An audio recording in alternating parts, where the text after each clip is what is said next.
শিবরাম বাবুর লেখা দু লাইন কিংবা দুটি বাক্য পড়লি বোঝা যায় যে এটি তার লেখা। তার ওই যে কথায় কথায় মারপ্যাঁচ, আর ওই একটি শব্দকে নানান রকম অর্থে প্যাঁচোয়া অর্থে বসানো, আর ওই বাক্যকে ঘুরিয়ে ফিরিয়ে নানান রকম ভাবে মোচড় দিয়ে লেখা, এসব একেবারেই শিবরামীয়। শিবরাম বাবুর হাস্যরস সম্বন্ধে আমরা সবাই জানি, তার বই অত্যন্ত প্রচারিত এবং সকলেই পড়েছেন। অবশ্য আমি শিবরাম বাবুর লেখার সমালোচনা করছি না, আমি সমালোচক নই, আমি তার একজন গুণগ্রাহী মাত্র।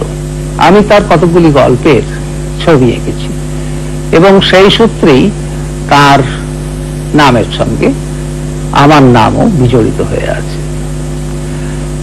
দৈবক্রমে আমি আবার চক্রবর্তী বংশসম্ভূত হওয়ার জন্য অনেকের মনে প্রশ্ন জাগে যে তার সঙ্গে আমার বংশগত কোনো সম্পর্ক আছে কিনা। অনেকে আমাকে প্রশ্নও করেছেন। তা আমি বলি, সম্পর্ক নিশ্চয়ই আছে। সম্পর্ক যেটা আছে সেটা আত্মিক সম্পর্ক, তার লেখা এবং আমার ছবি। ভাবরাজ্যে আমরা দুজনেই অত্যন্ত ঘনিষ্ঠ। শিবরাম বাবুর নিজের নাম সম্পর্কেও তিনি অত্যন্ত নিষ্ঠুরভাবে পরিবর্তন করেছেন এবং তাকে নানা রকম ভাবে রূপ দিয়েছেন। যেমন শিবরাম কথাটিকে সংস্কৃত করে তিনি লিখেছেন শিবরাম। আবার চক্রবর্তী শব্দটিকে সরলীকৃত করেছেন, তাকে করেছেন চকরবর্তী। তা আজকে আমরা স্বয়ং শিবরাম বাবু এখানে এসেছেন, তার সঙ্গে আমরা সাক্ষাৎকার করব।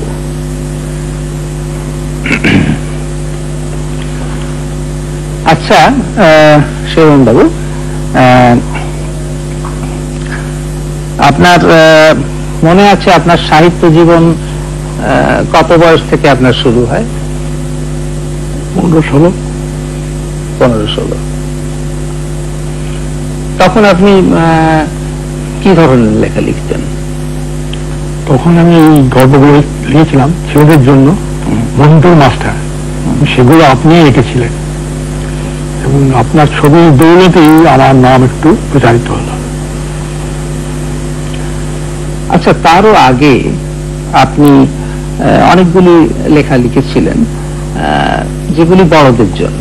লম্বা লম্বা কবিতা, একটা নাটক লিখেছিলাম যখন তারা কথা বলবে, একটা দুটো চাকরা নিচে বলে একটা নাটক ছিল, মাঝ ঘরে বেরিয়েছিল, মস্কো বনাম নিচের ওই সব ওই প্রবন্ধগুলো ছিল। অনেক প্রবন্ধের একটা সংকলন, তাছাড়া নাটক এবং কবিতা। তখন তো কবির নামে আপনি কোথায় প্রসিদ্ধ হয়েছিলেন, তাই না? প্রসিদ্ধ হয়েছিলাম কিনা জানি না, তবে পরিচিত হয়েছিলাম। আচ্ছা, তারপরে আপনি একেবারে ছোটতে লেখা ধরলেন কেন? এটা অনেকেই অবশ্য অনেকের মনে প্রশ্ন আসে। বোর্ডের লেখা লিখলেও আমি দেখেছি সেগুলো ছেলেরাই পড়ে। তখন আমি দেখলাম যে তখন কেন অর্থ বোর্ডের লেখা লিখে মরি, ছেলেদের জন্যই লিখি। ছেলেরাই আমার যখন অনুরাগী, তাদের জন্যই লিখি। ছেলেদের লেখা চলে গেলাম। আপনার প্রথম বই কি মন্টুর মাস্টার, তাই না? হ্যাঁ। আচ্ছা, প্রথম উপন্যাস আপনার কি? বাড়ি থেকে পালিয়ে। আচ্ছা, বাড়ি থেকে পালিয়ে। বাড়ি থেকে পালিয়ে উপন্যাসের মধ্যে কিছু আপনার জীবনের ঘটনা আছে কি? প্রায় সমস্তটাই আমারই জীবনের ঘটনা বা দুর্ঘটনা যাই বলুন, ওইটাতেই রয়েছে। ও যে নায়ক ছিল কাঞ্চন। কাঞ্চন, হ্যাঁ, কাঞ্চন ছিল নায়ক, কিন্তু আপনি ছবি আঁকার পর তার রাস্তা লাগলো, তখন আপনি হলেন মানি, তখন মণিকাঞ্চন যোগ হলো।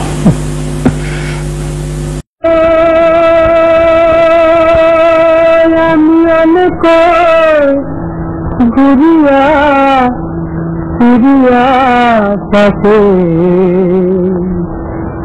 পাইলাম রে কলকাতা, আমি অনেক ঘুরিয়া তাকে আইলাম রে কলকাতা,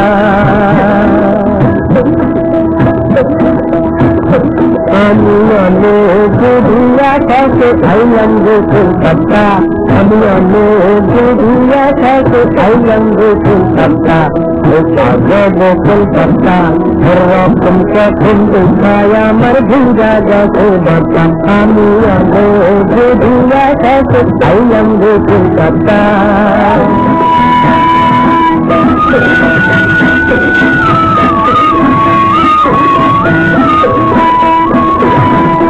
পদ্মা পারে করে আমার ফুলের ঘরবাড়ি, পদ্মা পারে করে আমার ফুলের ঘরবাড়ি, তার ফুল মাগানো নিধা দুটো বাড়ি, তার ফুল মাগানো নিধা দুটো বাড়ি, আমি কি দেবো আমি কি দেবো হারাইলাম না গো আইলাম সাবি সাবি, এখন যেখানে হক কথা কইমা তুই পরে দিতা, আমি অনেক ঘুরিয়া খাতে আইলাম রে কলকাতা, কলকাতা রকম তখন উপায় আমার ভুঙ্গা গেছে মাথা, আমি অনেক ঘুরিয়া খাতে আইলাম রে কলকাতা।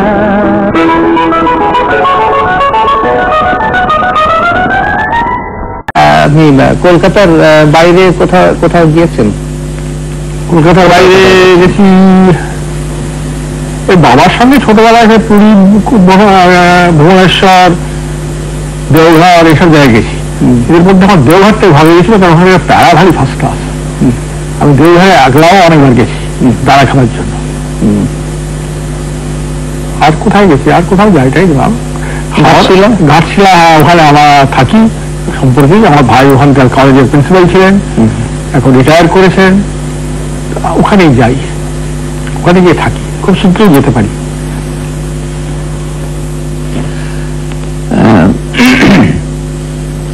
আচ্ছা, আপনার এমনি একটু ব্যক্তিগত প্রশ্ন জিজ্ঞেস করছি, আপনার নিকট আত্মীয় কে কে আছেন? আমার একমাত্র ভাই আছে। আচ্ছা, এবারে আমি আপনার লেখার সম্বন্ধে বা ছবির সম্বন্ধে জিজ্ঞেস করবো। আচ্ছা, আপনার লেখার সঙ্গে ছবি থাকলে আপনার কি মনে হয় লেখা আরো ভালো হয়? লেখা যথেষ্ট উঠে যায়, ছবি লেখাকে সাহায্য করে, লেখাকে এগিয়ে দেয়।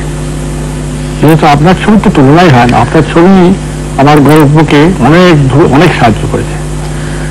আচ্ছা, আপনার লেখার বিষয়বস্তু সম্বন্ধে বা প্লট সম্বন্ধে ধরুন আপনি কিরকম ভাবে পেয়েছেন?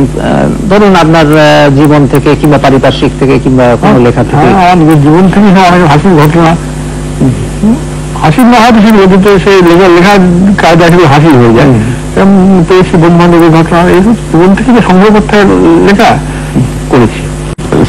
আচ্ছা, আমাদের দেশে হাস্যরসাত্মক লেখক তো অবশ্য অনেকজন ছিলেন, এখন বিশেষ কেউ নেই আপনি ছাড়া।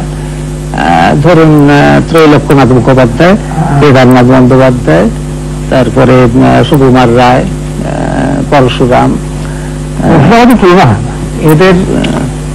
এদের কার লেখা আপনার ভালো লাগে বা কার? সবার লেখাই ভালো লাগে, তবে যার নাম আপনি করেননি সেই শরৎচন্দ্র পণ্ডিত বা ঠাকুর, তার লেখাই আমার সবচেয়ে ভালো লাগতো। তিনি সুন্দর পান করতেন, ওই ওর থেকে ধরে পানটা এসেছে আমার, সংক্রামিত হয়েছে আমার ধারণা। আচ্ছা, কেন পানিং তো আমাদের সাহিত্যে খুব বেশি নেই, আপনি প্রথম এ করেন বোধ হয়। তো আমি জানি না, সাহিত্যের সঙ্গে পড়াশোনা খুব কম, সাহিত্য এত লেখা লিখে করেছি যে আর পড়বার টাইম পাইনি, সুতরাং আমি বলতে পারবো না।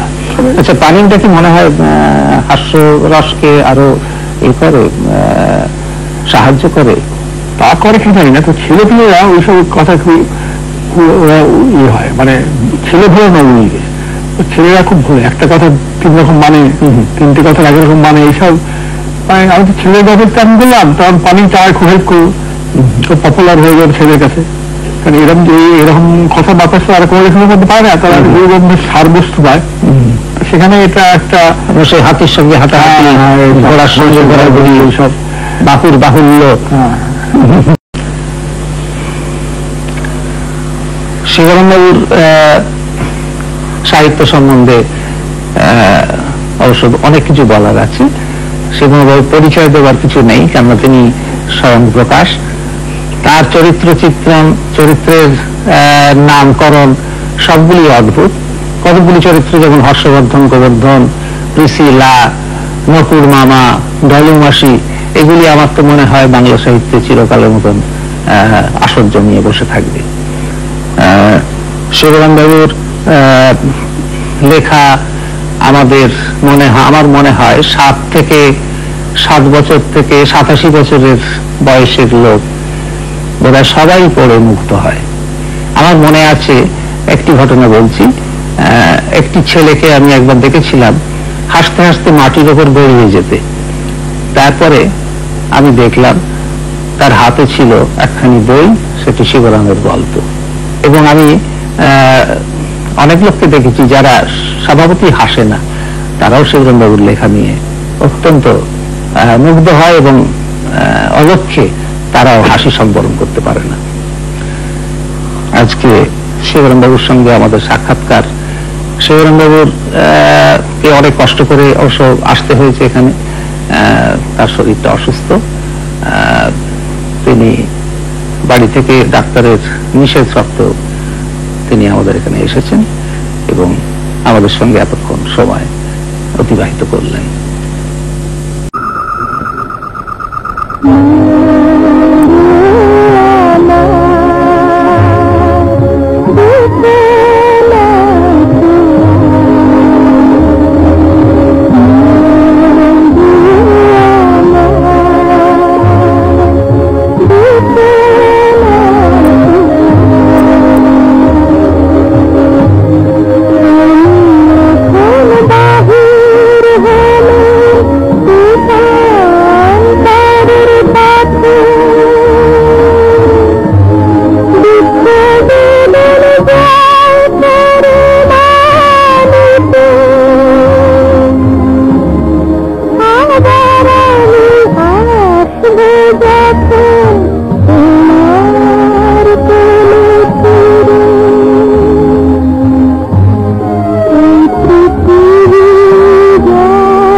তোমার